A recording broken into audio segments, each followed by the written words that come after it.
Links to previous episodes are given in the video description, so don't forget to like, subscribe and share the video. The Wolf She Never Knew. Episode 12. Chapter 84. We were running hard and fast and closing in the gap on Dexter. I could even smell his fear as we closed in on him. I was thriving on it, using it to help power Charlotte and myself through the wild run up the mountain and back down it. When running downhill, it was when I really gained speed. So much so, I began to pull away from the rest of the pack behind us. "Babe, slow down," Everest called. I ignored him and his commands, only because I knew I was getting close. I could feel it inside of me. His scent was strong, powerful. He must have scraped himself pretty well, seeing how I was coming across traces of blood. Charlotte growled when she caught a glimpse of him crossing the top of the mountain. "Charlotte, stop!" Everest came across our mind, trying to order us to stop. We couldn't let him get away, not this time. I could feel our adrenaline coursing through our veins, filling our bloodstream with power and strength. We pushed to our max, as we sprinted forwards. I topped the mountain and lunged from the peak of the mountain. From here I could hear the squealing sounds of tires hugging around the curves, making their way to intercept him at their meeting point. I had him in my sight when he came to a halt, turning around and facing me. He couldn't help himself. He let out a growl and, surprisingly, Charlotte's growl sounded more dangerous. We crashed into him, our bodies colliding together, tumbling the rest of the way down the mountainside. We hit rocks, broke trees, fought and clawed one another as we toppled together, fighting for dominance over one another. He was strong, but he seemed to have weakened over the last few weeks. Being alone, without family, love, support, and loyalty from others would do it to you. We reached the bottom of the hill as I was now on top of him. He crashed into a huge boulder, his head connected with the rock. The sound of his skull cracking. He let out a howl as I went to clamp around his neck. When I bit into flesh, it wasn't the soft tender flesh of his neck, rather his arm and paw. He was shoving me off of him. I used my free hand to slam into his chest, my claws digging into him. He snapped and bit my arm. I let out a painful howl. "Get off of him, you!" A growl from a woman came from behind me. I ignored her, Dexter's eyes going wide, looking behind me. I heard the pounding of paws against the earth, getting louder the closer they got. As Dexter was distracted, I bit him again, this time my teeth sinking into his neck and shoulder.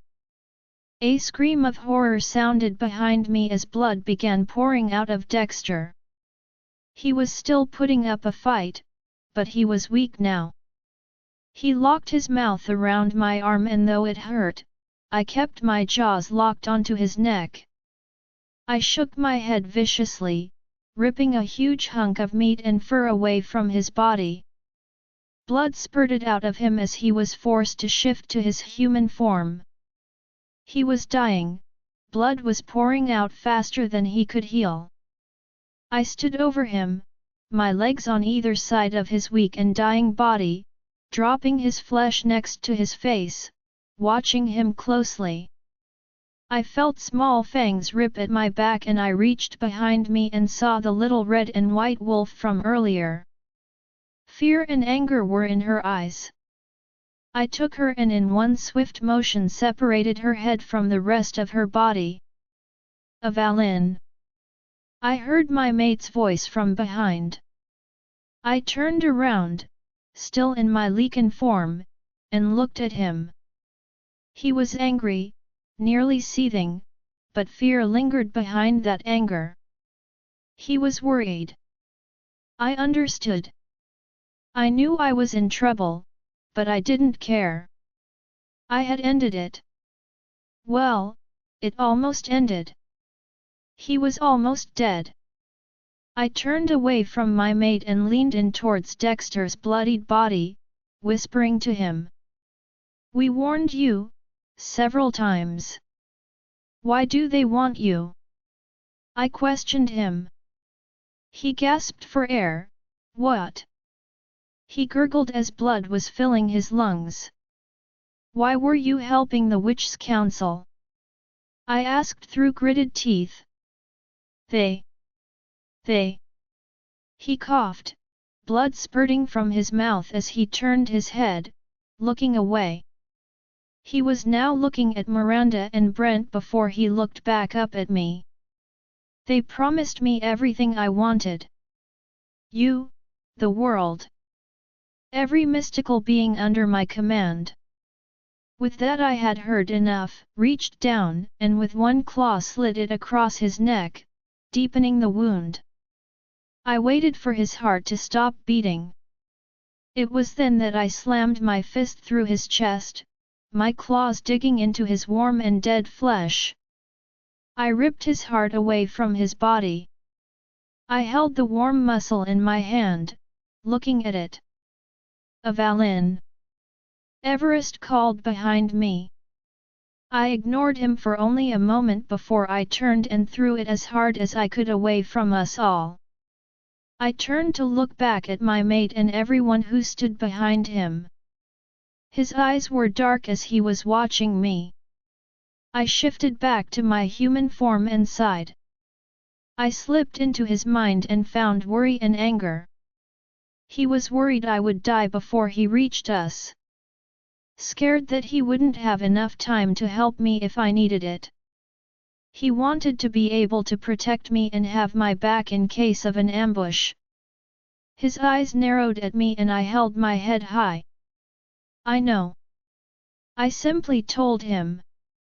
You know? What do you know of Avalynn? He yelled at me, his hands were balled fists at his side. I know you were worried and now angry with me. I know that what I did was dangerous.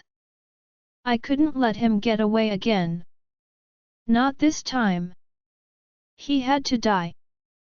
I told him flatly. Do you realize how much danger you put yourself in? What if there was an ambush? What if he overpowered you? He took a step forward. My eyes glanced back at our people and back to him. I do know, but I was faster. I was able to catch up with him. He would have gotten away if I hadn't done what I did. I let out an annoyed sigh. You disobeyed an order. You simply pushed it aside and ignored me.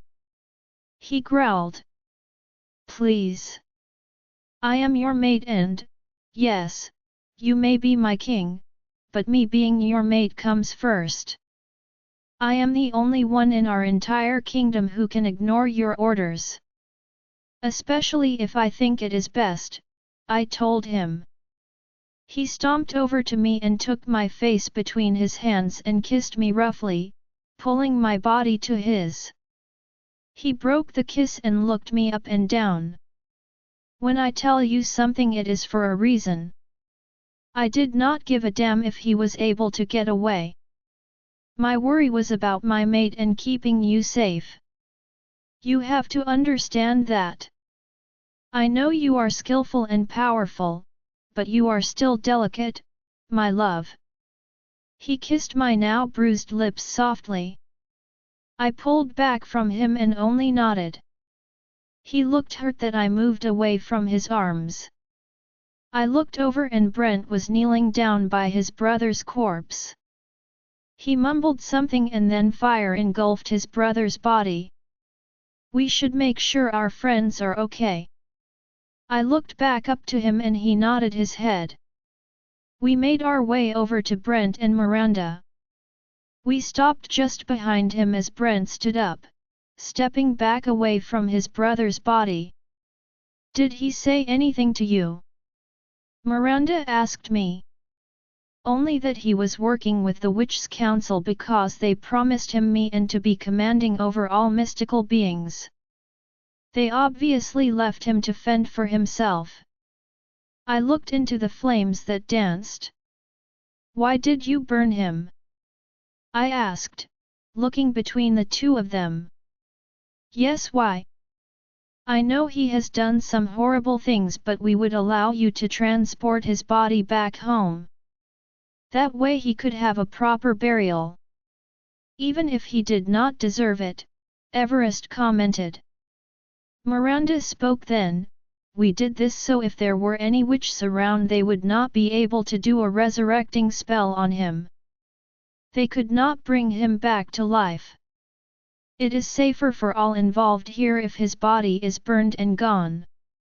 Yup, I wouldn't want him lying next to my brother, mother, or my father anyway. He was a traitorous bastard who deserved this, if not more. Brent's eyes looked glossy, and though I knew he was saddened by the loss of his brother, I knew both of our kingdoms were better off with him gone.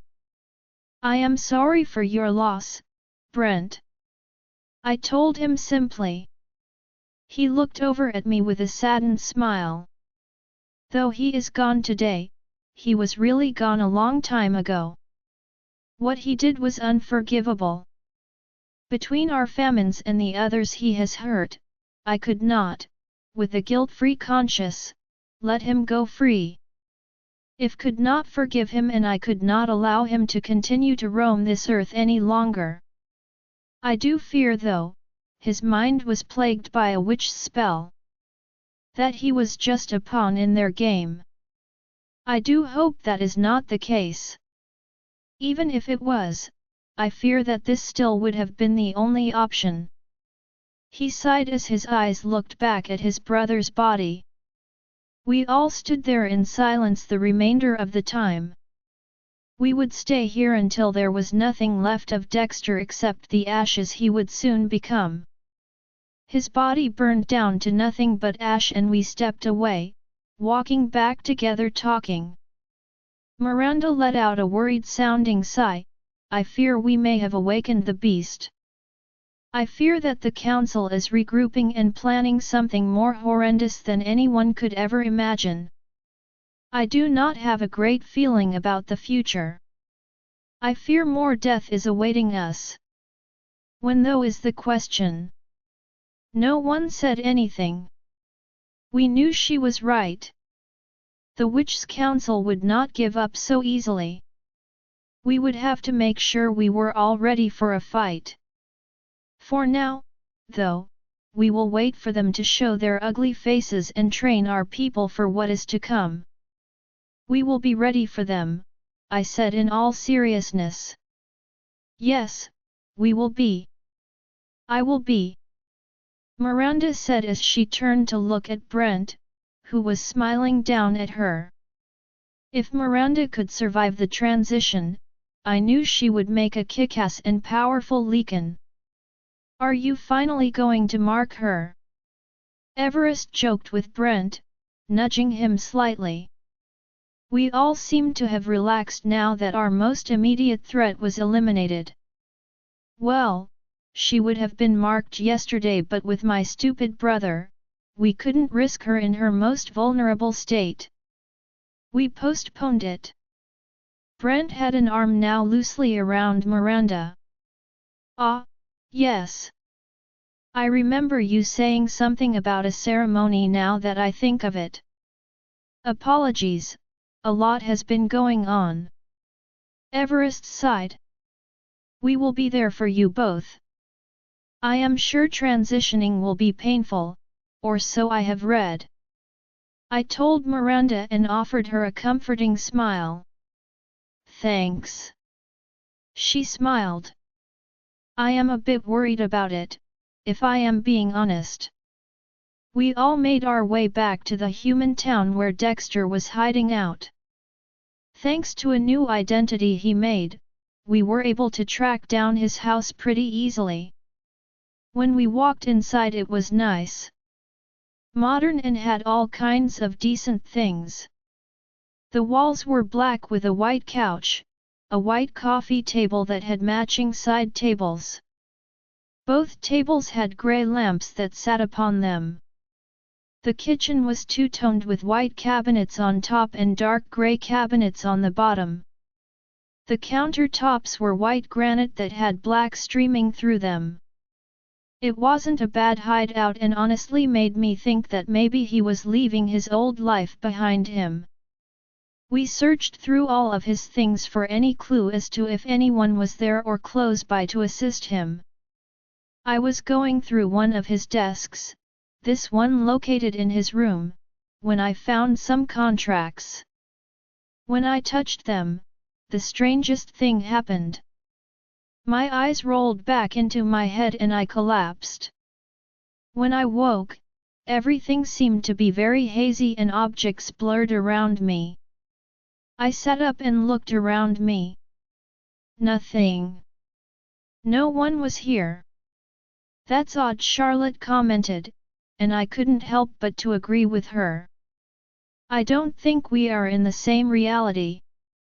I don't know why, but this seems, well, different. A lot different, really. I told her. Well, let's use this time to look around. Who knows how much time we truly have, Charlotte suggested. Sounds like a plan. I agreed and stood. When I did, it was like the world suddenly began to spin around me. My arm outstretched in front of me, as I desperately tried to grab onto something, anything to stable myself. When the world around me finally stopped spinning, I let go of the desk.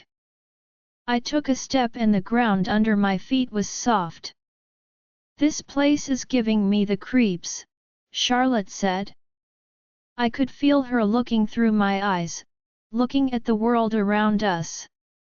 I walked down the steps slowly and a bright flash of white light greeted me at the bottom of the steps.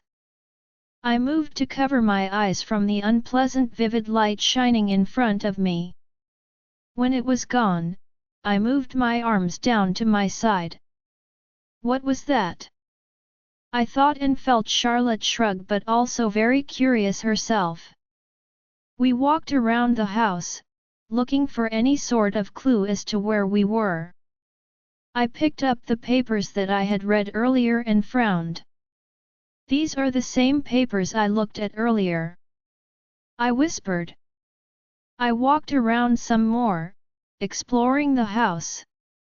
When the entire house was finally searched, I stepped outside.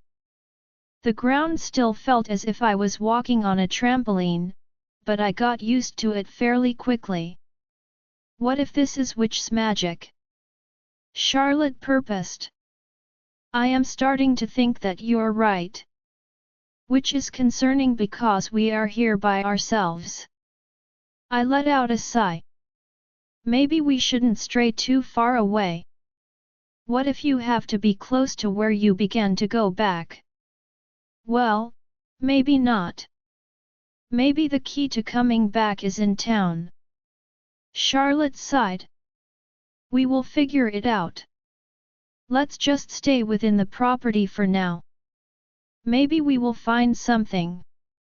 We walked around the property, looking around and being nosy. It was quite impressive, honestly.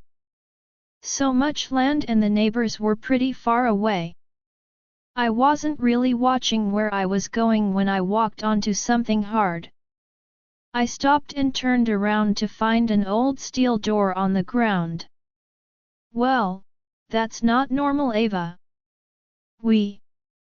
Well, I think we should go back. Charlotte was agitated and scared. The energy around us was different here. I almost felt like we were not supposed to be here. Like it was some forbidden land. Truth be told, I was nervous as well. Something here didn't really add up. I now wondered what it was that was on those papers I picked up. I leaned down and brushed the dirt away from the door. Maybe this is why the world felt like I was on a trampoline. I went to open it and fell into it. When I hit the floor, I sat straight up and was now back in the house. Easy Avalynn, the letters you opened up had some form of magic in them. Be still, baby. I looked around with a confused look on my face. Everest was looking down at me with a worried look. His fear was crashing into me like waves on a beach. I am okay. I know where we have to go. I began to stand up. Easy. Everest said, standing quickly and helping me up. Do we know where the keys are? I turned and looked at Brent and Miranda. Well, yet. I have found a few sets already. Why? Brent said, pointing over to the table. Because what we are looking for isn't here.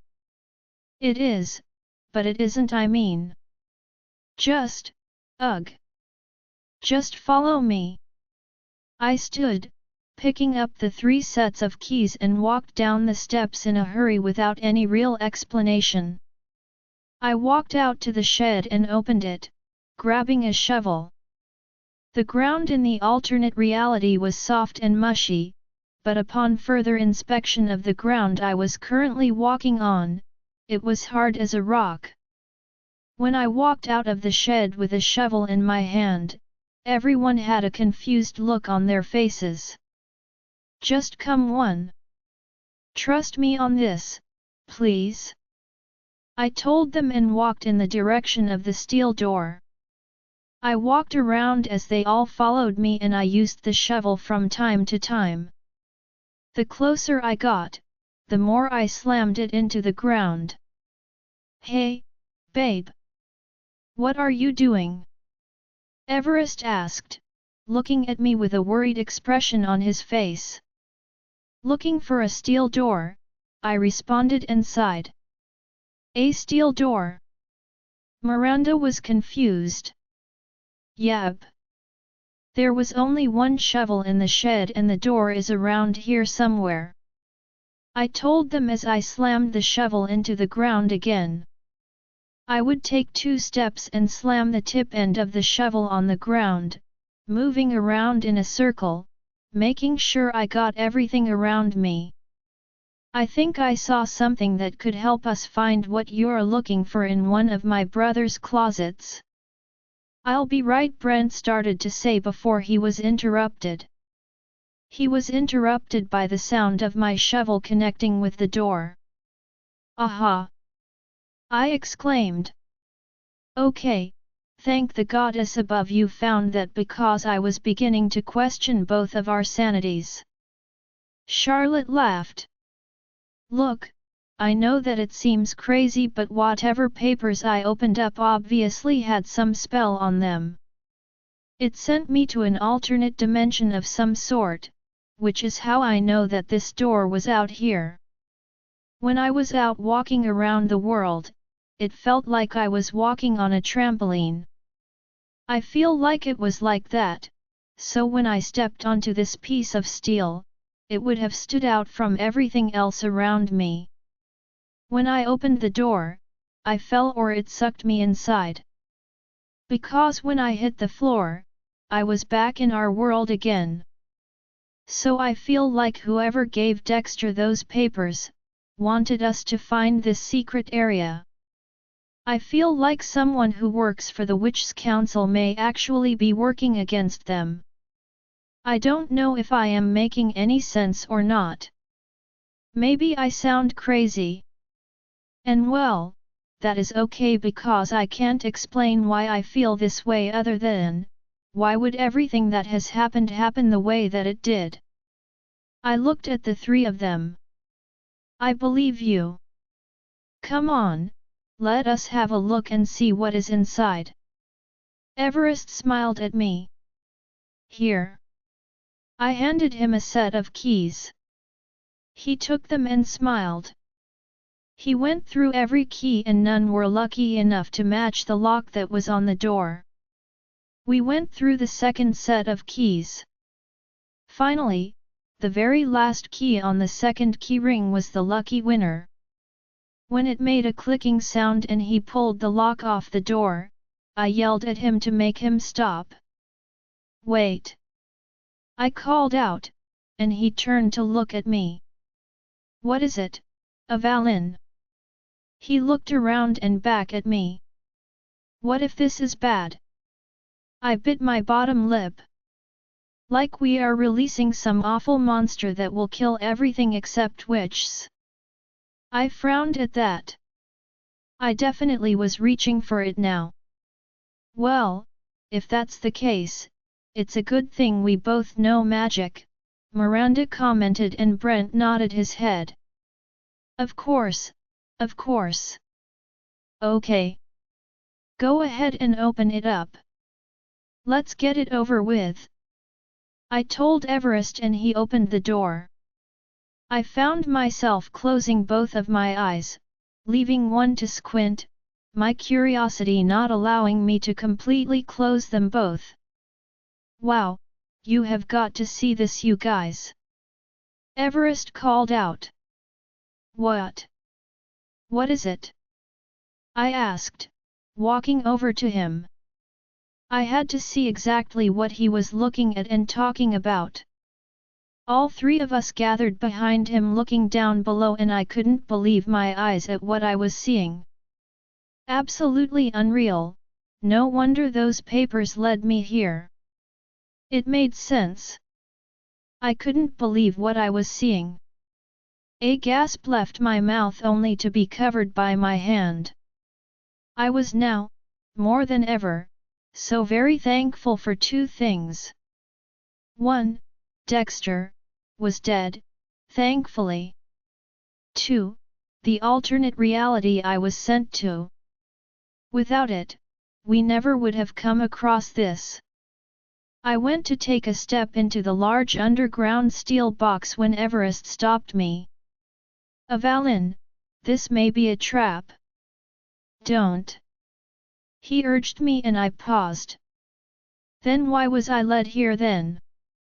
I countered him. He couldn't answer me. "I am with Avalynn, she was sent here for a reason," Brent told Everest.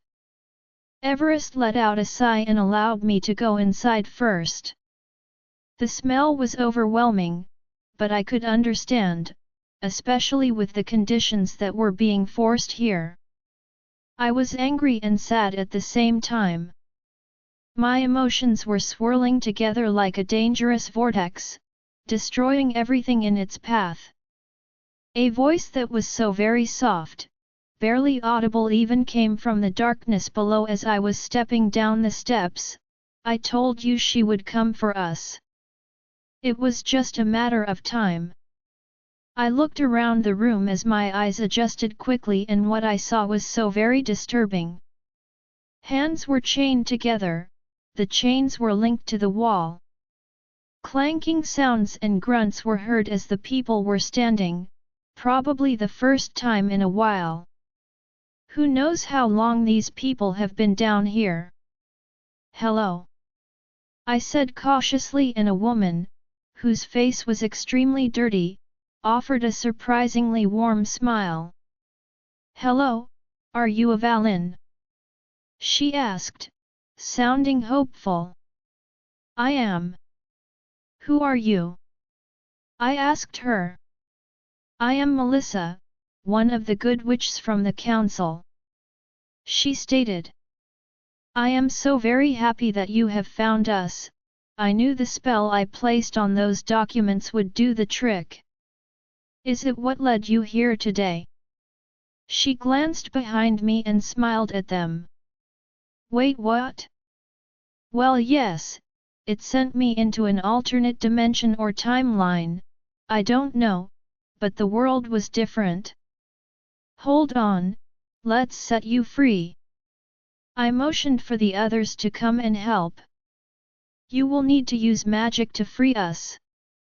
A powerful spell that lies in one of the many books inside Dexter's safe house. These cuffs are spell binding and they block our magic and our ability to use magic to free ourselves. The entire place may be spell blocked as well, but the book I left in the bookcase has a protectant spell. The protectant spell on it allows whoever is holding the book to do the spell, but a hand must be left on it to work. She told us. What does the book look like? I asked her. It is a navy book with swirls of silver on the spine. There is no name on the cover of it anywhere. You will know when you see it. She smiled. Go ahead and go find it, we are not going anywhere. Oh, but if you don't mind, leave the steel hatch open, the fresh air is nice. She instructed us and we all left. Dexter has an entire library and then there is a bookcase in almost every single room. We do need to be quick. I am sure the council has been notified already of everything that is going on and the death of Dexter. Brent told us all. When we reached the house, we walked inside and began our search. Who would have ever thought that looking for a book as simple as this one would end up being so difficult?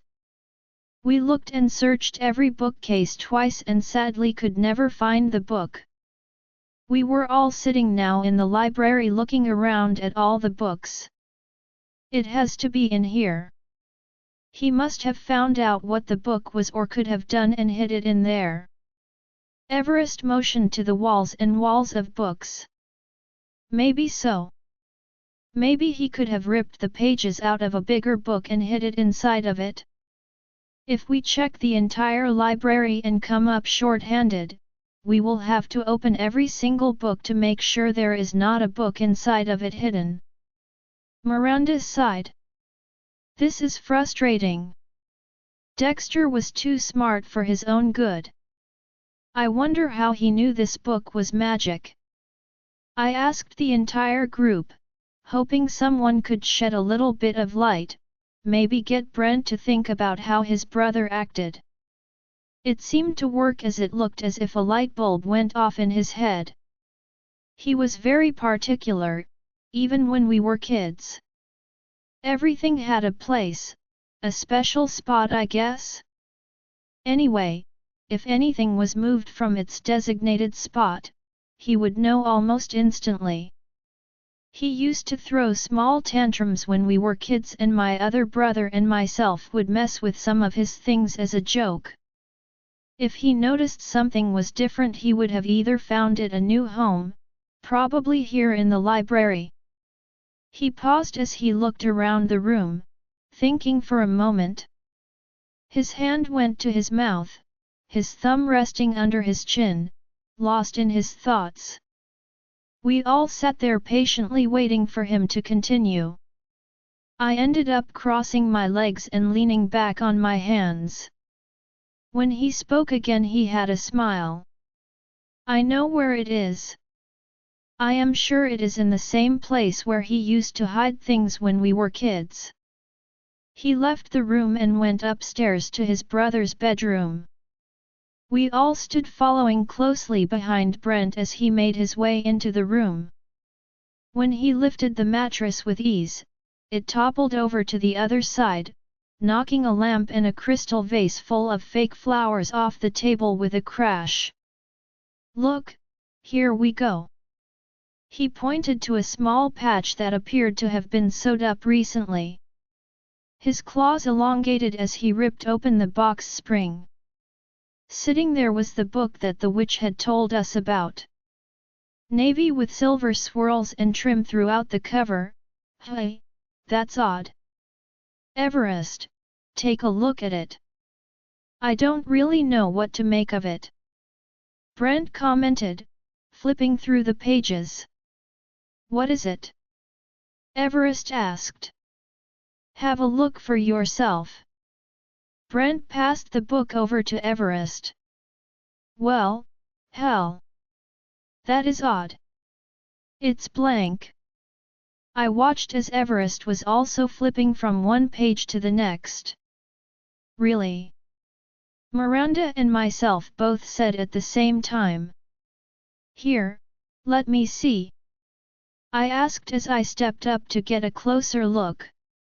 When I looked at the book I was confused. I looked up at Everest as my brows furrowed. When I was looking at the book, as Everest was flipping from page to page, it was not blank. In fact, every single page was filled with handwritten spells and different types of magical potions, among other things.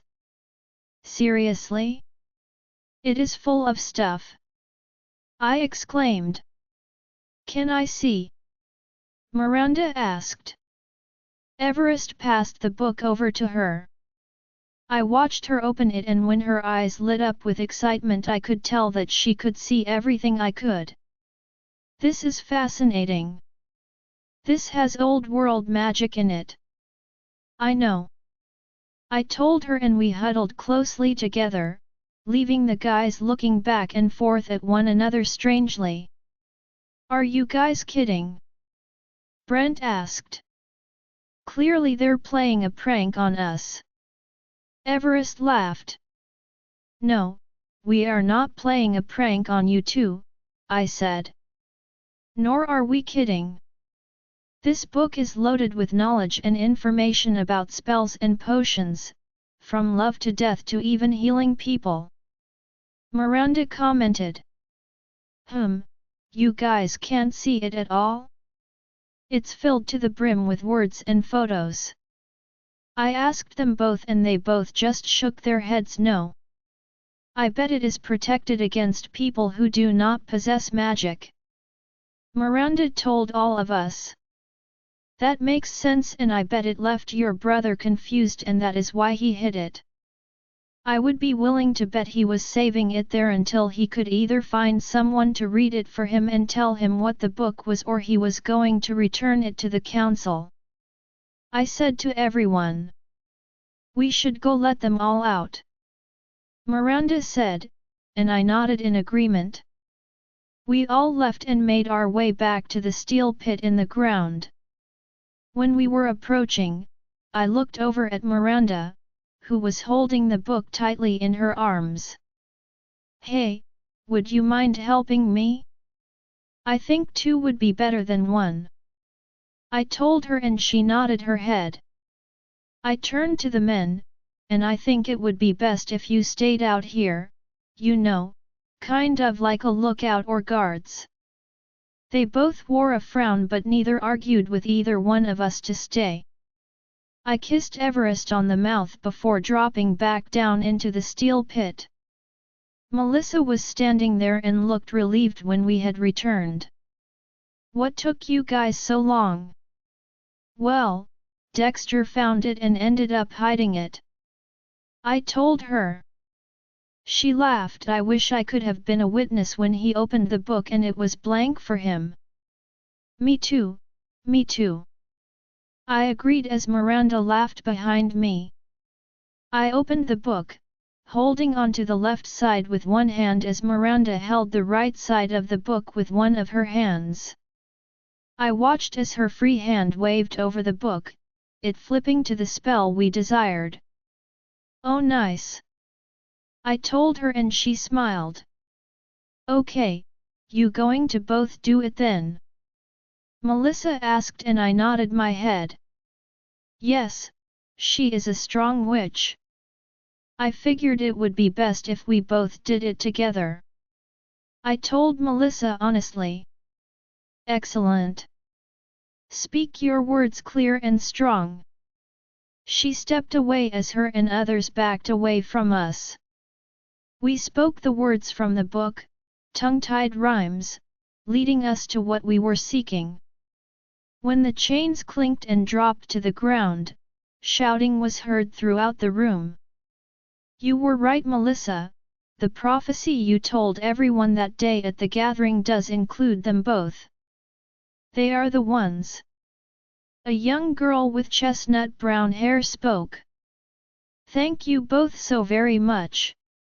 When we handed Melissa the book, she shook her head at us. I know all of the spells in that book already. Besides, Avalynn, this book belonged to your mother. She smiled at me as she handed the book back to me. I believe it has found its rightful owner again. Feel free to make copies so you can both share. She told us both. We helped them all out of the steel pit and escorted the 20 of them back to Dexter's house. They all took turns getting clean as we prepared dinner for everyone. We wanted to know more about why Melissa, one of the head members of the Witch's Council, along with the others who were imprisoned down below. For now, though, we would allow them the time that they would need to get their strength back and recuperate. People were scattered throughout the house, chatting with one another. We were told thank you so many times, multiple times by the same people even, that I have lost count now. From what I can tell, everyone here, with the exception of Everest and Brent, was a witch. When I went into their minds, I saw how powerful some truly were. If they bounded together against who did this to them, we would be a force to be reckoned with. I was hopeful that they would choose to fight with us. We need all the help we can get. When I sat next to Everest, he linked me. You feel safe with them? Yes, do you? I asked him. I don't really know how I feel. Should we put all of our faith in Melissa? He questioned. I don't think we should. I looked around the room. I think she needs to prove herself more to us. He told me. I agree. Dinner is great, by the way. I smiled at him. He opened his arms up and I leaned into his body, letting him hold me. Tomorrow will tell us more. I could wait until then. I turned in the arms of my mate to face him.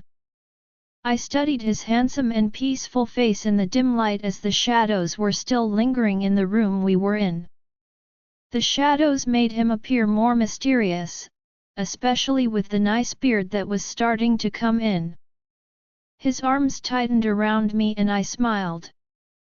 I knew he was awake and just faking that he was asleep. I snuggled up as close as I could get to him, almost nose to nose. I could feel the warmth of his breath caressing my skin. I opened my eyes as wide as they could go, so I was staring at him in a creepy, yet hilarious way. When his eyes opened and adjusted to my face, a deep belly laugh rolled out of him. He hugged me tightly to his body and rolled with me tightly in his arms, so I was now lying on top of him. I propped my head with my arms and looked down at him. Well, good morning there you creep. He told me, with a smile. Good morning to you too. Can't help it, you're just so dashing. I smiled. He moved my arms and held my face between his hands and gave me a soft kiss. I smiled into the kiss as my lips happily pressed back into his. As much as I would have loved lying in bed with him, I knew we had a lot to do today and a lot to uncover. Like for my main question of why Melissa was trapped there and why did the council turn on her and the others? I placed another quick kiss on Everest's mouth before rolling off of him, onto the bed, keeping my momentum and standing up on the floor. I surprised myself when I didn't face plant on the floor, laughing at my own achievement. As much as I would enjoy the day lying around in bed with you, we have work to do. I told him as I rummaged through some clothes. I wish we could. Maybe one day we will be able to do nothing but love one another all day. Everest lay in bed as he began to daydream as I got myself ready. I stepped into the bathroom, looking around for a moment. I opened up the cabinets and, to my own surprise, there were woman products in the drawers and I decided to help myself. I worked some dry shampoo I found in the cabinet through my hair and used my fingers as a poor excuse as a comb. There was a brush in there, but I didn't know whose it was and I was not about to use it. Gross. I pulled my hair into a cute but messy bun that sat right on top of my head. I looked in the mirror and once I approved, I walked out to an already dressed Everest. Seriously, he gets ready too fast. He opened the door and I walked into the hallway first. I could hear the soft talking coming from the first floor level and looked back up at Everest. He nodded and motioned me to walk and I did so. I could feel the energy was almost electrifying with excitement as we walked into the room. Well, good morning you two. Coffee, bagel, or a sausage biscuit? Melissa offered. Oh, yes, coffee and a bagel, please. I smiled and took the food she was offering. 3 sausage biscuits and I'll get water, thank you.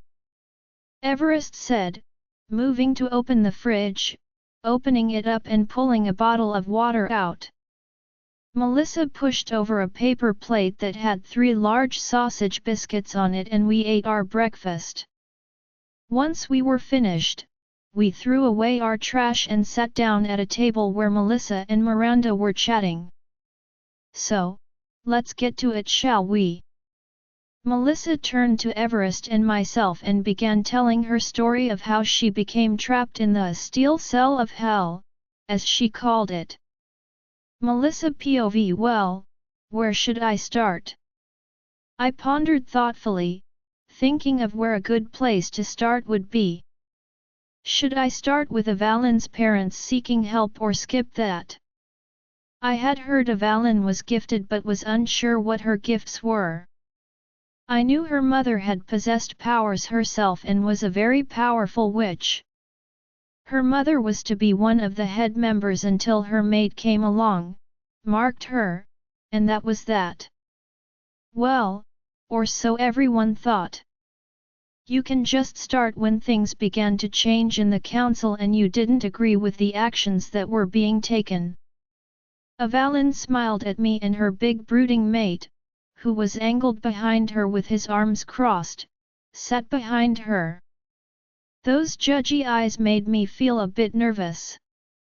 Okay, I can do that. I managed to get out and closed my eyes for a brief second, recalling the right moment to start from. When I pinpointed where I wanted to start, I opened my eyes and took a deep breath. It may be lengthy, and if for any reason, and I mean any reason, you have any questions, please let me know. I will be more than happy to answer them to the best of my knowledge. Okay, we will.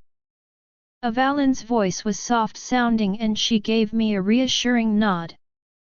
Well, I believe it all started when your mother met your father. We were not really in a war back then, but a major confrontation with the group of royal lycans who bordered our lands. You see, some witches came up missing, and my council was determined that it was the royal lycans and their, I paused and held up air quotes with my fingers, their goon squad. Your mother was leading the mission back then, and when the king laid eyes on her, everything as we knew it shifted. Our worlds, which were once magically divided, basically became one. I paused as I let it sink in for a moment. So, was it my father and his people causing your witches to disappear? Avalynn asked and I shook my head. My eyes darted around the quiet room as everyone was listening and watching me. No, it wasn't. I found out the nomadic vampires, who were not supposed to be trespassing here, were lurking in the shadows of the forest, taking the witches and killing them. Gasps were heard and whispers began and I motioned for silence. Vampires? Everest asked and I nodded my head. Yes, vampires.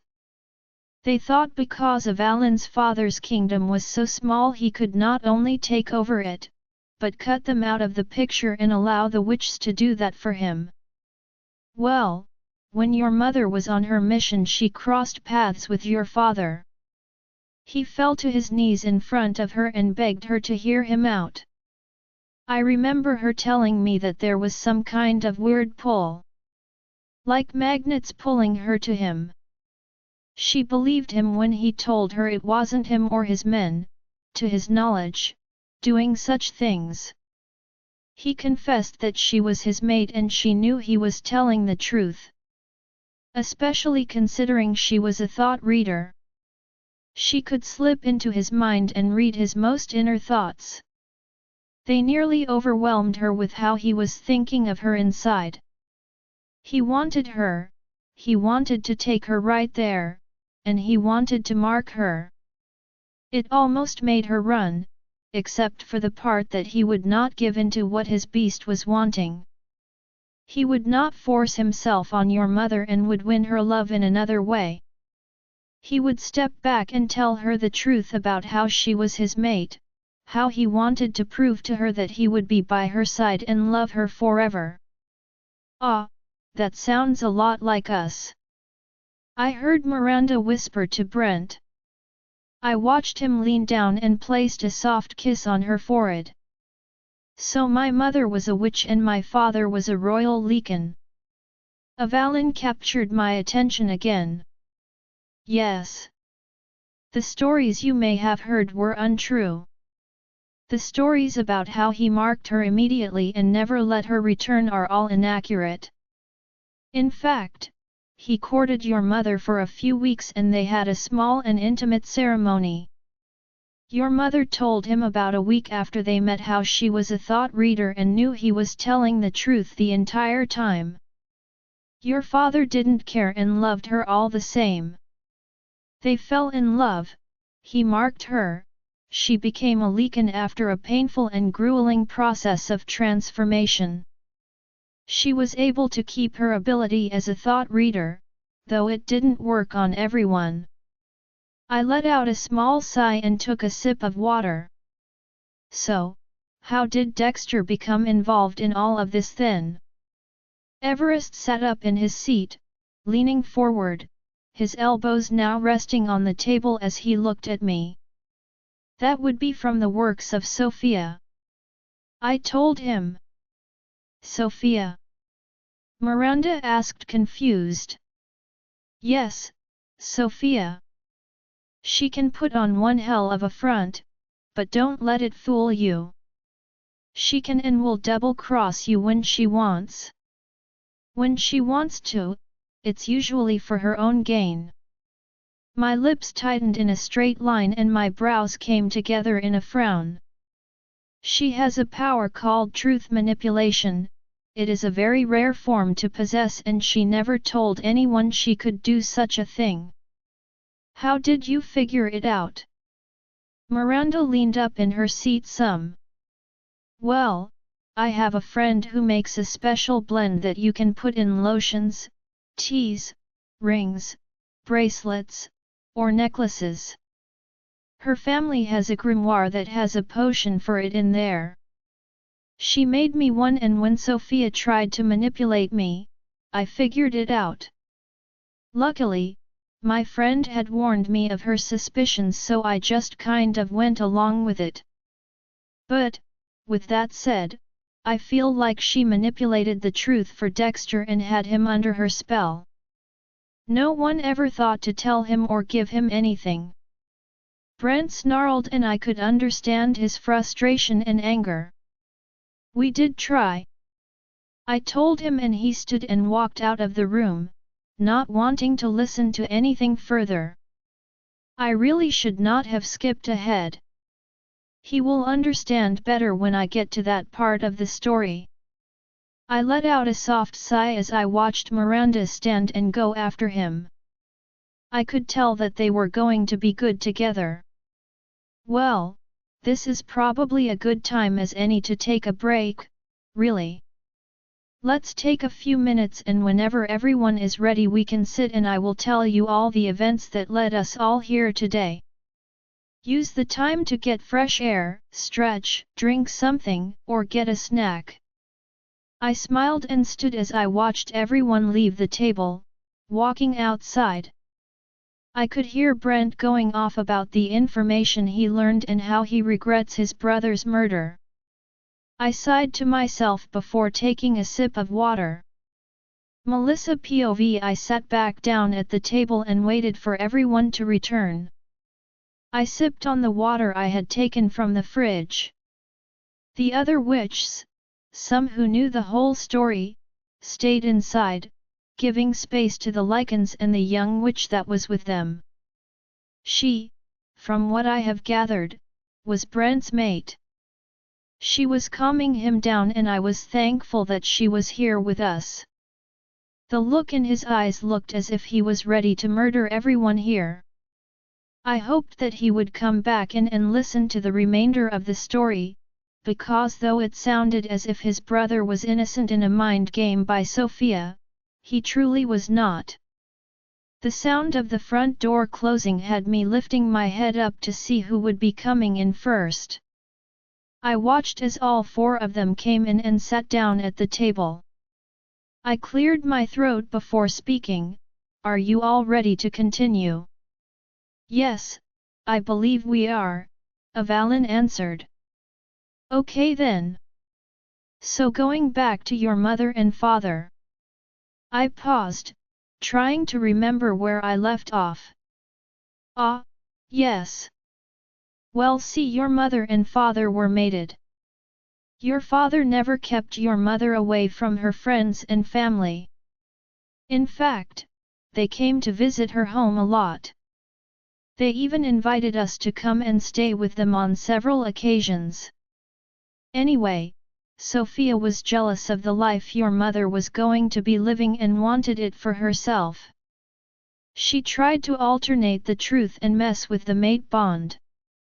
Everyone knows that you cannot alter an accepted bonded pair, especially lichens. Wolves you can to an extent, but it generally backfires. Sophia believed that she could twist their truth and failed. She was sent back home and banned from stepping even a toe into their territory.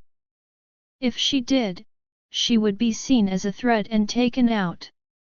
This then caused your mother to not feel safe on coming back home and, sadly, tension rose because they could no longer trust us. I looked down at the table, hanging my head in shame. Wow, Avalynn commented.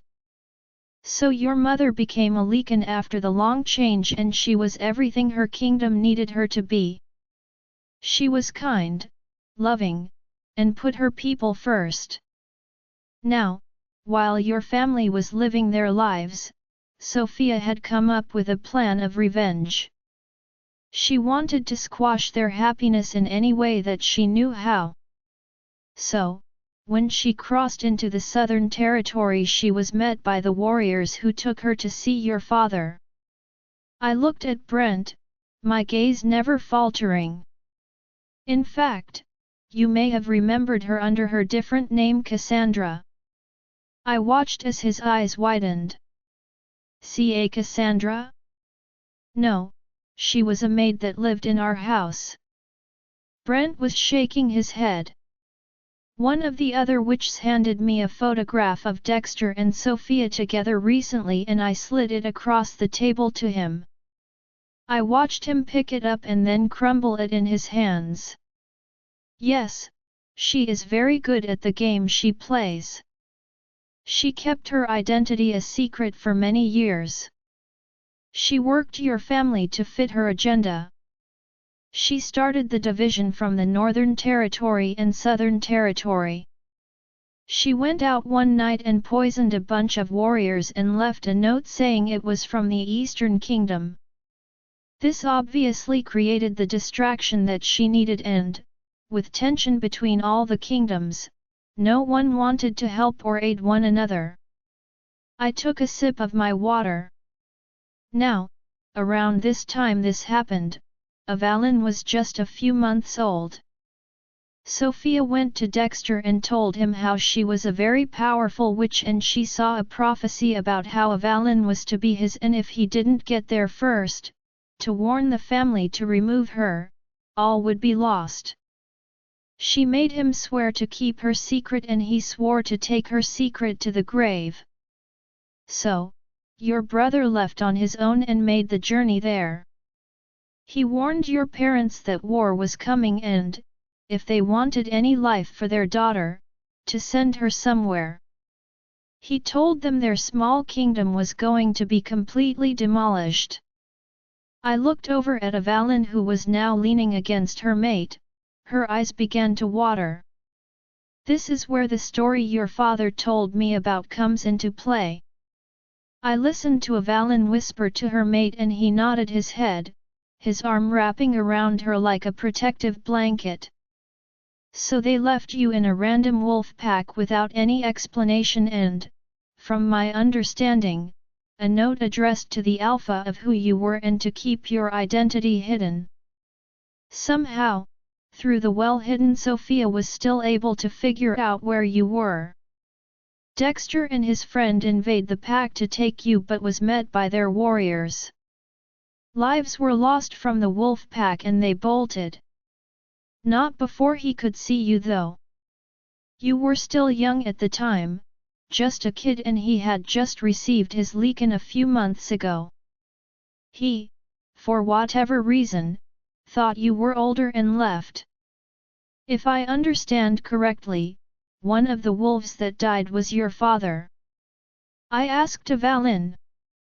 Yes, yes it was. She spoke in a whisper. How do you know all of this? Sophia has a big mouth and told me the whole story, not realizing that I was immune to her truth-altering. Oh, I see. You didn't do anything. Miranda looked at me with a frown and confused look on her face. I did, I needed time to gather evidence. Which was hard to do. It took time, especially when she faded into the background for a few years. I believe she was hiding in Avalynn's mother and father's castle with her select few and very trusted followers. Oh, I see. Miranda nodded her head and sat back in her chair.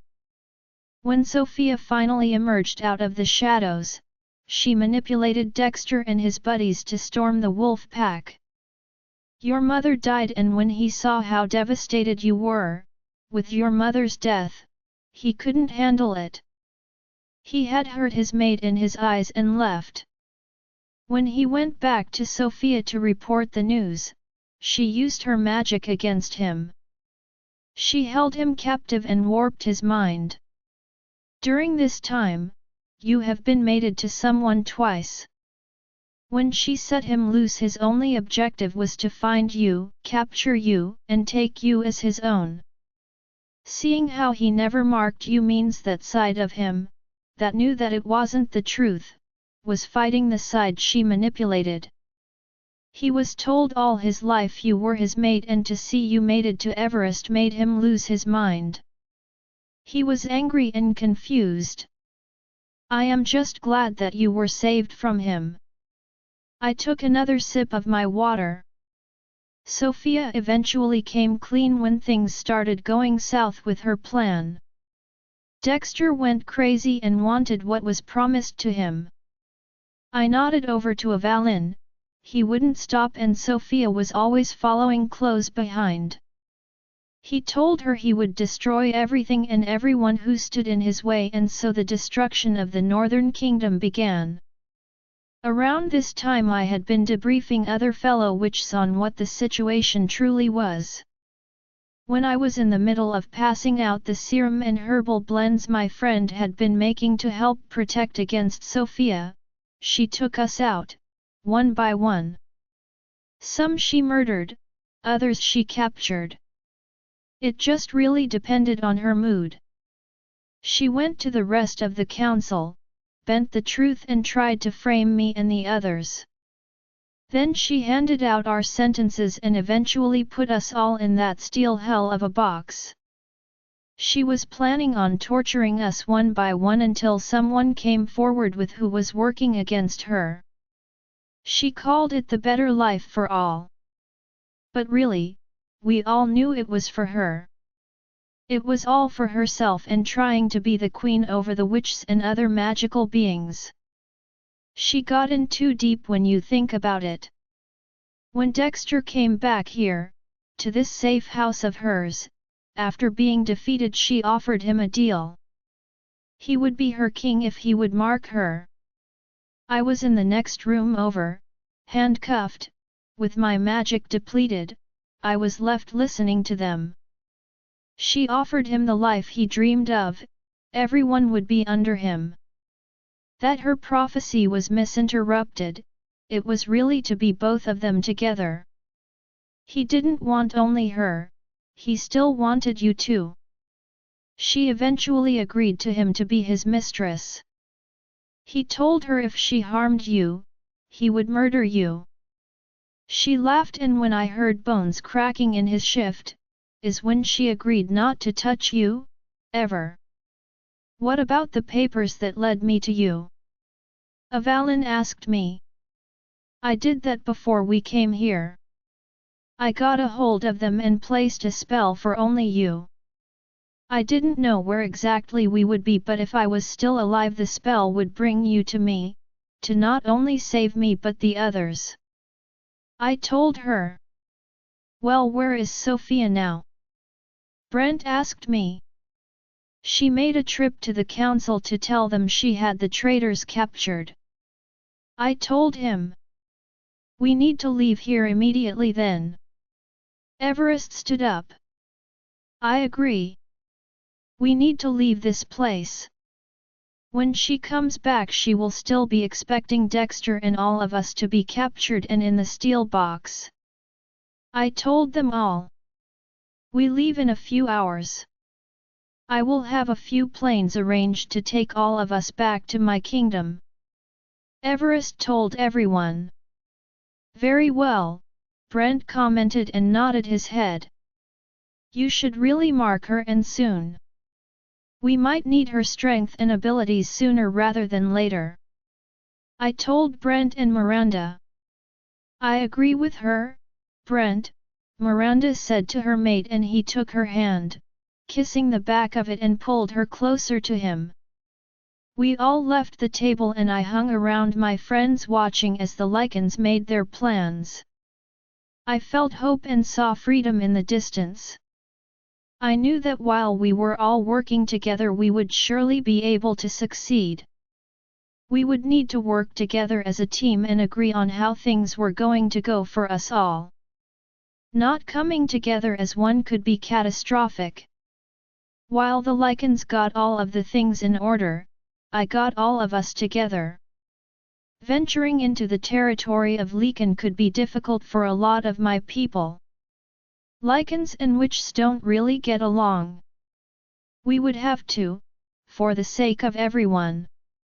When we were all ready to go, we left the House of Terror and made our way to the Northern Kingdom.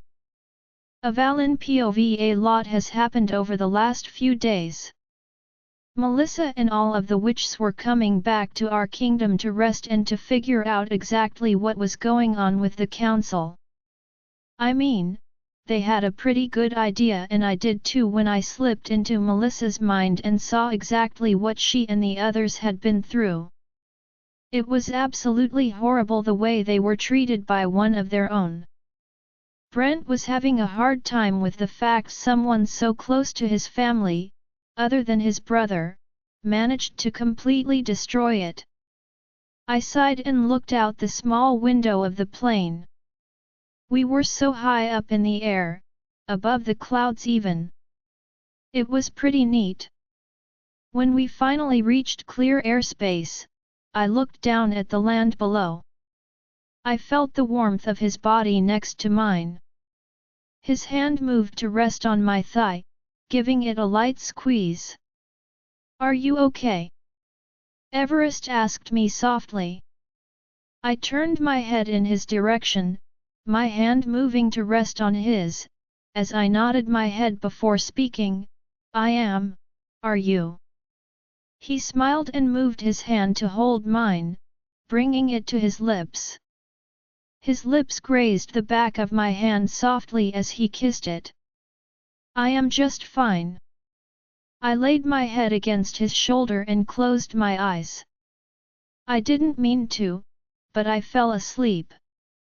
I must have been in a deep sleep because when I woke up, we were in an SUV now. I sat up, moving my arms above my head, stretching the best I could, leaning back against the seat. "Good evening, my love." His voice was deep, soft, and seductive sounding. I nearly swooned. "Hi.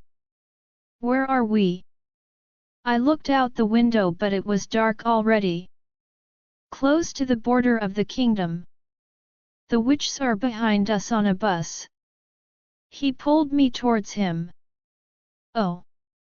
I turned to look behind us and, sure enough, there was a large bus behind us followed by a line of SUVs. I settled back into my seat as Everest was going through the emails he had missed. I couldn't wait to be home. I missed the boys something terribly. I wondered what they had been up to last week, or were we gone for almost 2? Everything has been so hectic since I met Everest. I glanced over him and smiled as he looked like he was serious and in deep thought. I was ready for our life to calm down. For us to have our happily ever after. Would that ever come though? The thought of it not happening saddened me. I heard the clicking sound of Everest closing his laptop and felt his eyes on me. I looked up at him as tears began to pool and threatened to spill over. "What is it?" He was confused, and why wouldn't he be? I knew he felt my mood shift through the mate bond. I said I was just fine earlier. I was fine. My emotions were now all over the place. The unknown about not only our future together but the boys' future too, scared out of me. I am just worried. I hate not knowing what tomorrow holds. I am so scared that we are going to be out here fighting for everyone and you, myself, or, both of us, will not make it home. Then what happens? What about the boys? What are they going to do if we are not there for them? I let out a small sob as Everest gathered me up in his arms, bringing me closer to him. "Look at me, Avalynn." It took me a minute, but I did. "I will do everything in my power to make sure those boys have the best possible future. You know my mother adores them. She would never leave their side and she would protect them just as she has protected me." He kissed me softly. "Please do not worry."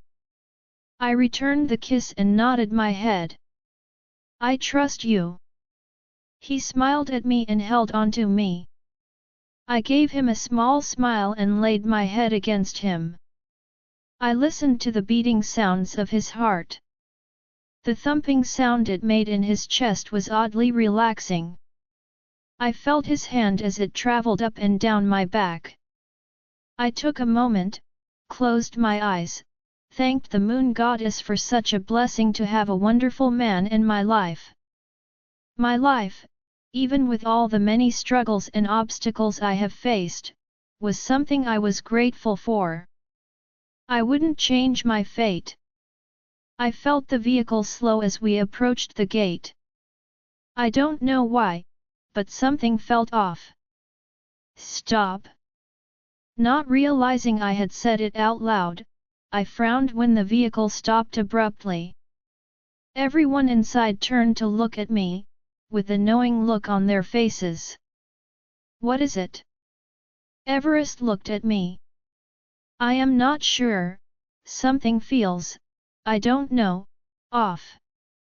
I looked back at him and he got on his phone. Hey, are you guys okay? Are the boys okay? Is my mother okay? Where are the outer perimeter patrols now? Okay, tell them to meet us at the north gate, we are going around. I listened to Everest on the phone.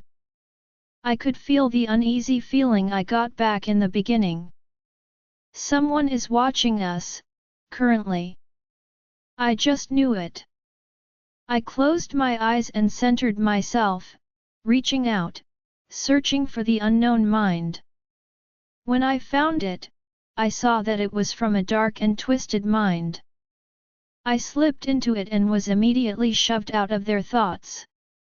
An irritated, harsh, and raspy voice floated through my mind, not a chance. It was like the air was sucked out of me as I sat there. They're here. I breathed heavily. Who? Everest looked at me. I don't know, the voice sounded like a man. An extremely angry man. I looked at Everest. We need to shift, now. We can't protect ourselves in our human form. Everest commanded. I nodded my head and we all exited the vehicles as Everest's voice drifted through our open link to the pack traveling with me. Everyone shift, now. Leave the vehicles behind. Help our friends get into the kingdom. I watched everyone exit and move back to the bus that was traveling behind us. We were all fully shifted as they began to exit. When Melissa hopped off the bottom step, she locked eyes with me. Is it her? Is she and the others here? I shook my head no and she frowned and looked around. I will stick by both of your sides to ensure we are not blindsided. I don't feel a lot of negative or nervous energy, but someone is watching our movements. I don't think we are in any imminent danger, yet. Melissa's eyes were darting through the dark forest around our kingdom walls. When everyone was set and ready to go, we moved as one powerful unit with Everest and myself leading the way. We pushed through the last few miles of thick forest. We helped the witches get through, creating a path just big enough for them, as we moved through first. Being a Leekan, our blood ran hot, we were rarely cold, especially when we were shifted. For some reason though, a chill ran down my spine. I noticed it did for others, including Everest. When I let out a breath, I could see my very own breath. Something is wrong, push harder, move faster. Everest's voice commanded in our link. We moved faster as a thick fog came out of nowhere. The thick mist clung to our fur and made it difficult for the witches to see, forcing us to slow down. Several of the witches, including Melissa, were trying to counteract the fog but to no avail, it worsened. A deep wicked laugh from a man and a cackle from a woman hung over us as we entered the gates of the kingdom. When we crossed over the threshold of our kingdom, the fog and cold disappeared. The gates closed immediately behind us and we all stood there looking back at them. What was that? I heard a young witch ask the others. Melissa responded to her, that, my young friend, was Sebastian and Sophia. Who is Sebastian?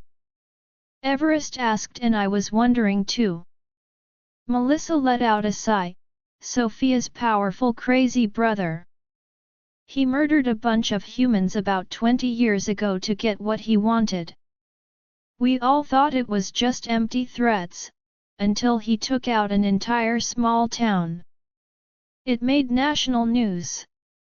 We made it look like a wildfire, but it was him. He was stripped of his magic by the council, but now that she is in charge, I guess she gave it back to him. He is a psycho, I said to Melissa, and she nodded her head. Yes, and a very powerful one, Melissa added. The next few days, everyone was on edge. When learning about Sophia's brother, Sebastian, it was understandable. I stood on one of the balconies looking over our city below. I let out a sigh. Why were they doing this? Why me?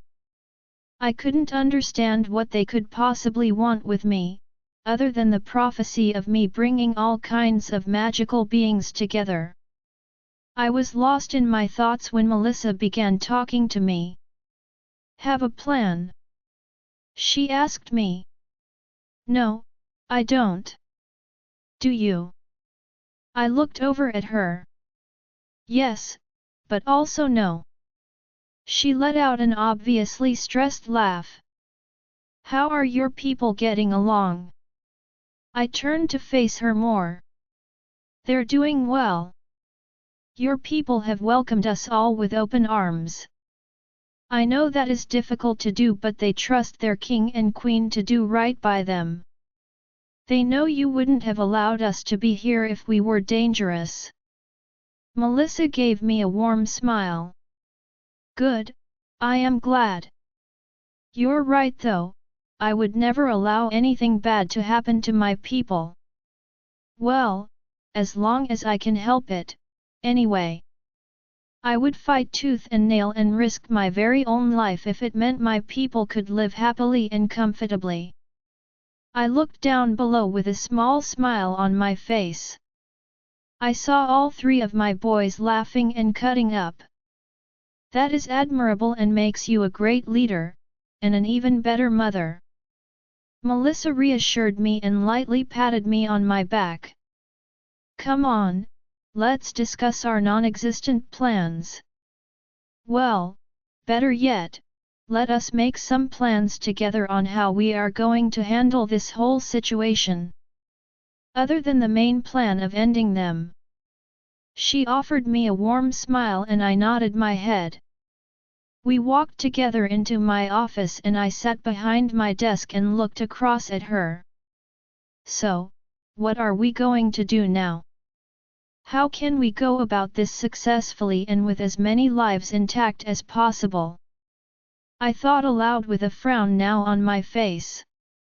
I heard the soft sound of Melissa in thought. Whatever we do, we will need to wait until Miranda is fully changed. I looked at her. Yes, we will. She agreed and cleared her throat before continuing, but, that is not to say that they will wait for that change to happen. They could be surrounding us now as we sit here and speak. We do have people who can cloak us, shield us from others when we don't want to be seen. But then again, maybe they're losing followers and wanted to seem more powerful. I wish I knew who I can still trust that is on the council. Melissa sighed. Well, let me give Miranda a call really quick to make sure everything is normal there. I picked my cell off of the desk.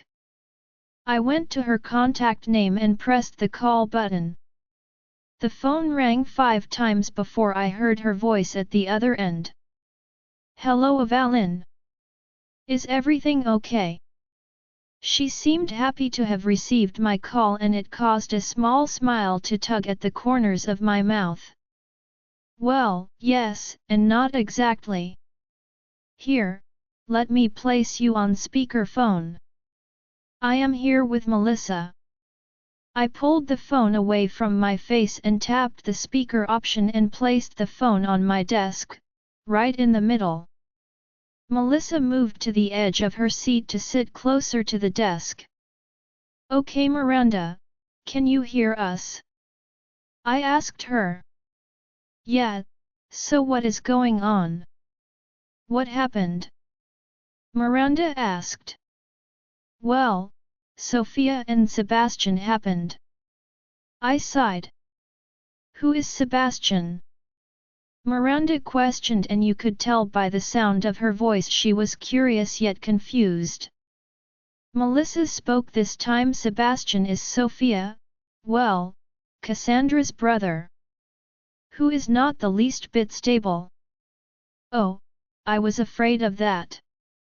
Miranda let out an annoyed sigh. What? You know about him?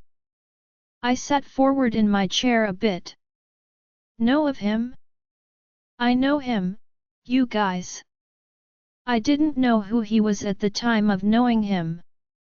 He told me his name was Craig, but later I found a letter addressed to him as Sebastian. He said he had been in hiding and, well, yeah, we may have slept together a few times. You could hear the disgust and embarrassment in her voice. Oh, no. Melissa let out a gasp. So I wonder if they were here, thinking you would be coming back with us. I asked them. Well, it is certainly a possibility that I will not rule out. What else happened, Miranda? Melissa asked her. You see, he basically wanted to get married and I wasn't too keen on getting married to a man who lied about who he truly was. He went from not being a magical being to a full-blown psychotic warlock. He ended up stalking me for a few years and then he just disappeared. I found out he had murdered a bunch of humans in a small town and I guess they took him to be locked up. He's out though, so this is not good. Maybe I should hold off on my transition. What do you think? By the end of speaking, Miranda's last few words sounded sad. No, go on with your change. Don't let these two hold you back any longer than what they already have. They have made a real mess of things, Melissa told her. If you think it is the best and safe, Miranda sounded hopeful. Just do not leave the castle, whatever you do. Melissa instructed her. Got it. Miranda acknowledged. Put up a protection spell, make it good and strong. Oh, make sure it can keep those who seek harm out. Melissa added. And make sure you tell him what is going on too. I am about to go speak with Everest and our warriors. I added. Of course. Let me hang up so I can fill him in. Thanks for the heads up, you two. Miranda agreed with us. You are welcome. Call if you need or hear of anything. I am worried they're headed to you guys now. Be safe, goodbye. I told her. Goodbye, you guys be safe too. With that, I clicked the red button on my phone to end the call. I looked across the desk at Melissa. She had already sat back in her chair and she looked more comfortable and more at ease. I could tell, even though she looked comfortable, she was thinking about what her next move would be. We sat in a comfortable silence as I sent Everest a text requesting that he gather our warriors for an important meeting in 1 to 2 hours. Hey love, would you do me a favor and gather all of our head warriors for a short meeting? He responded almost instantly, of course, my love. An hour should be fine. In the main hall. I smiled at my phone. That sounds perfect to me. Melissa and I will meet you there in 1 hour. I set my phone back on my desk and Melissa was now wearing a smile. You look extra happy. I commented and she gave a small nod. I think I may have figured out a way to see how much the council has been taken over and if they're all loyal to Cassandra and Sebastian or if they're acting out of fear. She was still smiling. Oh really? How are you going to manage that? I frowned. I am going to send a letter to one of my longest friends. Someone I have known for over 50 years, Sybil. She leaned over taking a pen out of my pen holder and smiled. May I have a sheet of paper? Yes, of course. I opened up a drawer, pulled out a few sheets of paper and handed them to her. Can you trust her to not double-cross you? I could tell you yes, but I always have doubts about everyone. Except you and Miranda, of course. Your prophecy is legendary and has been passed down for many, many years. She looked up from her paper and smiled. I watched her write and noticed how beautiful her penmanship was. I marked that as another thing I admired about her. I watched as she folded the paper in the shape of almost a plane.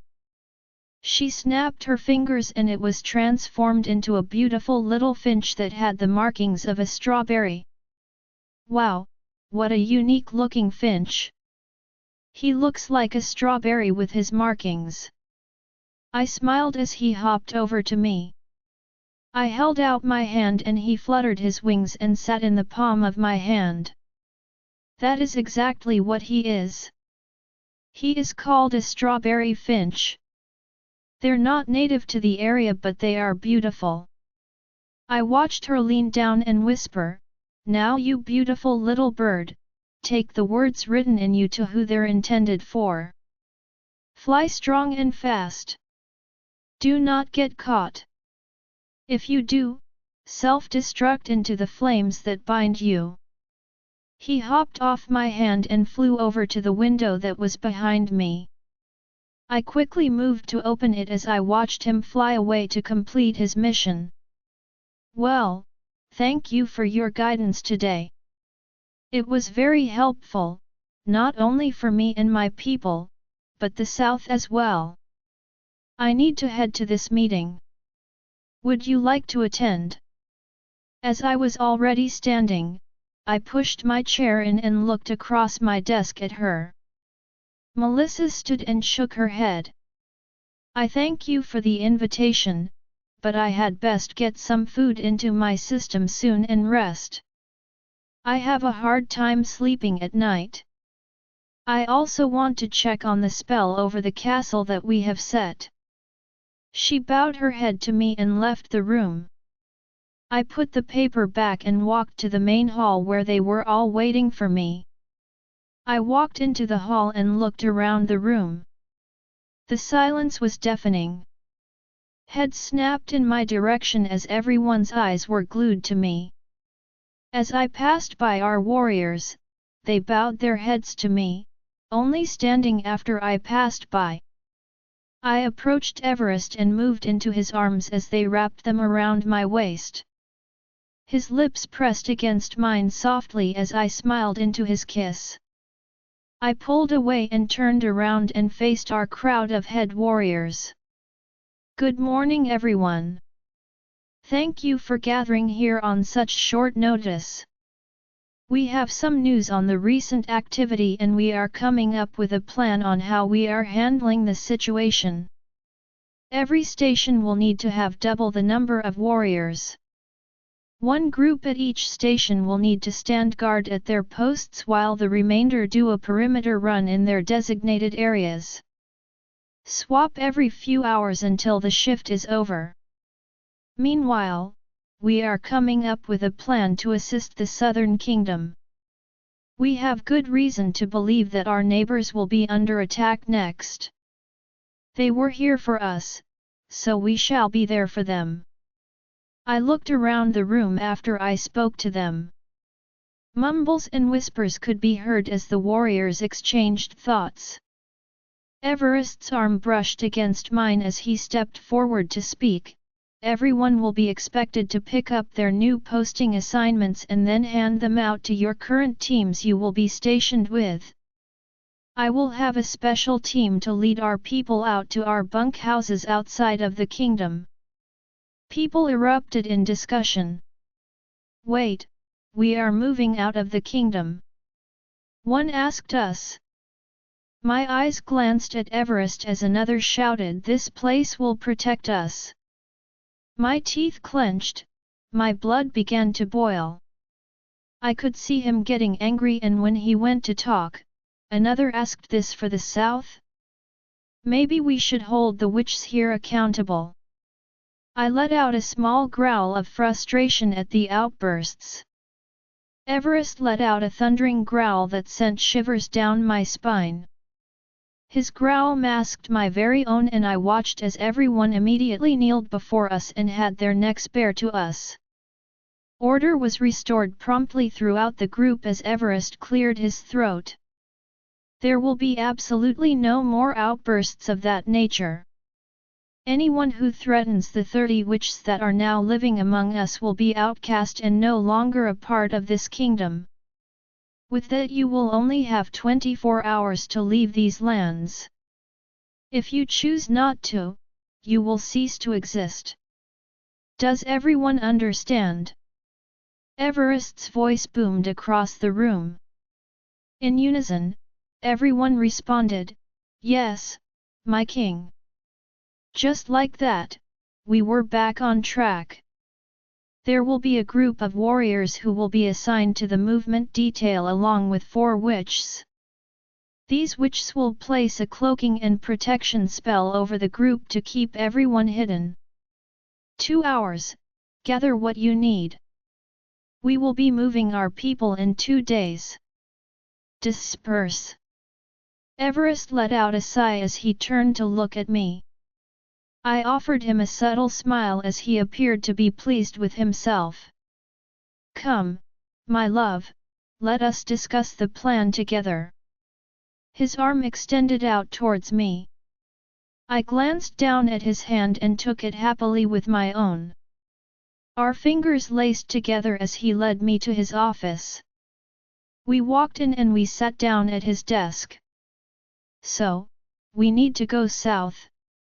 I think Sebastian is after Miranda." "Yes, we will help them as they have aided us in the past. We need to make a list also of the warriors who will be staying behind with our people. Jameson needs to be with us." "The boys." I cut him off. "They stay," I said firmly. "Are you sure?" He looked at me and I sighed and nodded my head. 1,000,000%, in fact. I do not want them near all this danger.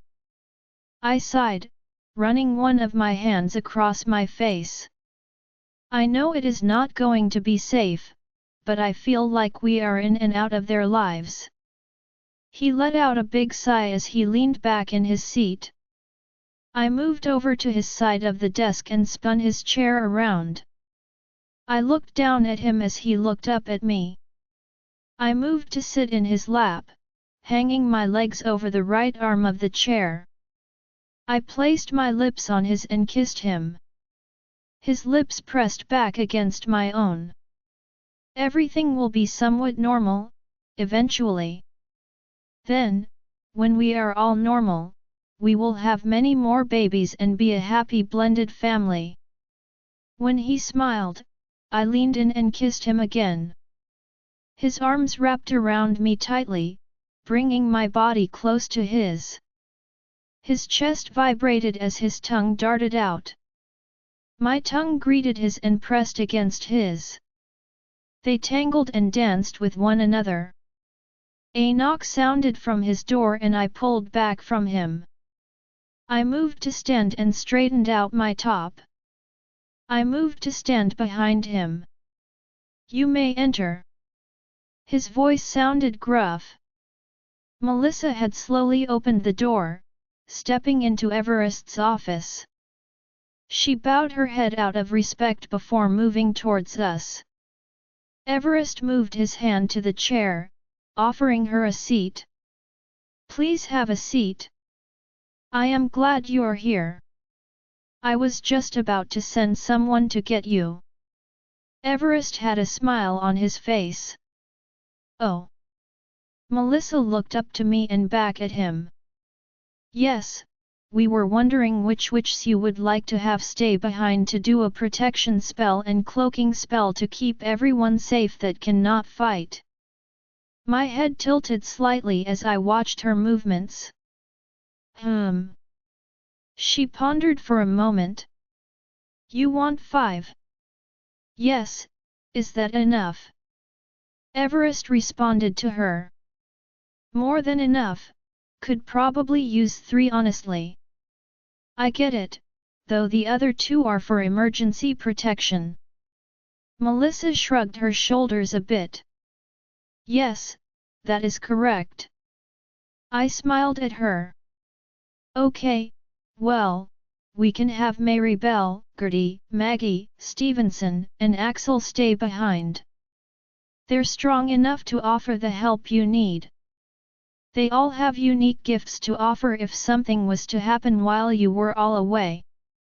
Do you have a piece of paper and something I could write their names on?" she asked Everest. Everest nodded, opened up a drawer, picked out a legal pad of paper and handed it to her. He opened up the small drawer and pulled out a pen, handing that over to Melissa as well. She wrote the names of each person and their abilities. Fire, wind, water, elements, and storm/weather conditions. She glanced up at me when I frowned at the storm/weather conditions one. "Axel can make the thickest fog you have ever seen.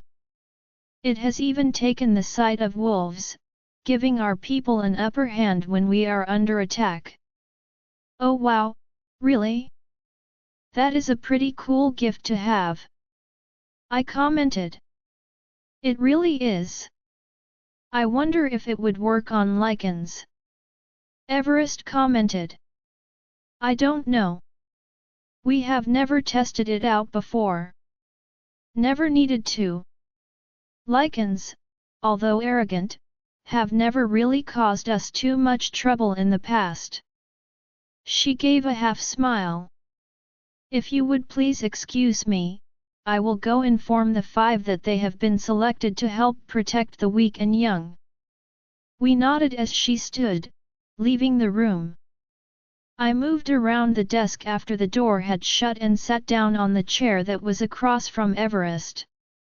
I took the legal pad and began to write down a schedule of times. Switching groups for others to be on duty. I glanced up as Everest was watching me. "Do you have any input here?" "No, no. You're doing a great job. I will work on who will be in each group." We sat in silence as we worked together to accomplish what needed to be done. No one dared to bother us. We finished with 15 minutes to spare. I looked over at the waste bin that had wadded up paper balls in and around it on the floor. It was proof of the work we did here today. With over 400 warriors, men and women, we managed to separate them into groups that were double the size, with morning and evening shifts scattered along the perimeter of the kingdom. Soon we opened the door and a line of head warriors were waiting for us. We passed them out with specific instructions to pass on to the warriors assigned to their regime. When everyone left, 3 were standing behind. "Gentlemen, please come into my office." Everest motioned and walked in.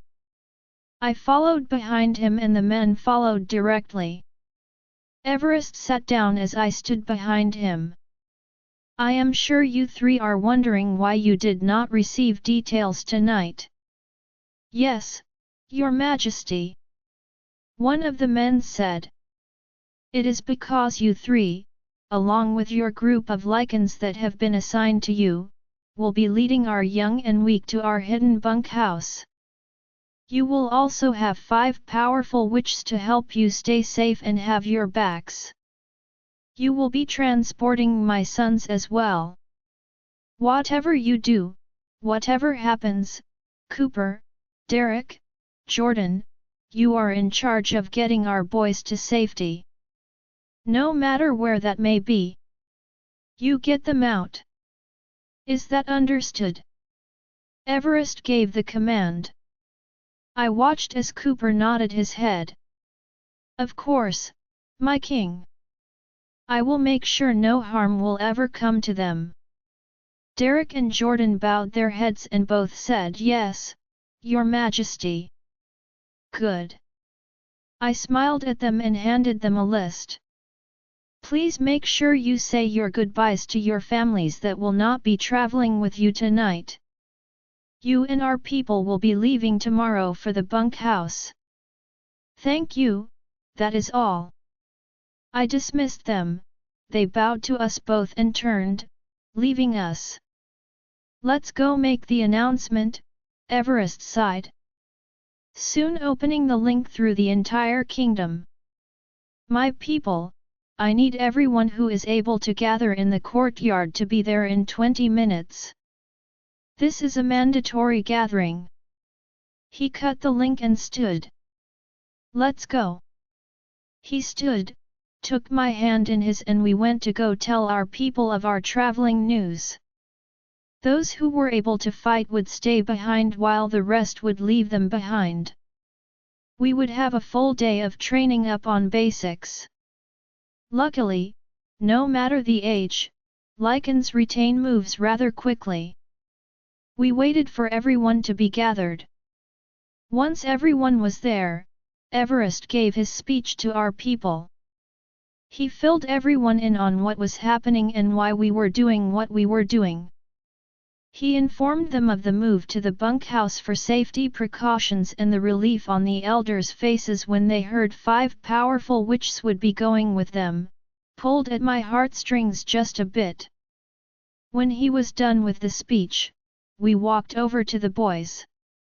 I hugged each of them tightly. Trevor looked nervous and frowned. We can't come with you. Trevor asked us. No, bud, you need to stay with the group, Everest told him. But I can fight, I can help. Please, let me help. He begged Everest. Everest shook his head. No. I need you to stay and help protect others, including your brothers. Can you do that for me, bud? Trevor smiled and nodded his head. I can do that for you, for them, all of them. I am leaving you in charge. If something happens, the head warriors have been instructed to get you 3 out of there. You go with them, no questions asked. Do you understand me? I looked at Trevor and he nodded his head. Yes, I do understand. I will. His arm hugged my neck and I hugged him too. I felt tears start to sting the back of my eyes. I blinked rapidly to try to push them away but it did no good. They spewed, traveling down my cheeks. I felt little arms and strong arms embrace us. We stood like that for a few minutes, hugging and loving one another. Now, let's get all the junk food we can find and watch movies. Does this sound good to you? I smiled. Yes. Movie night. Sweet.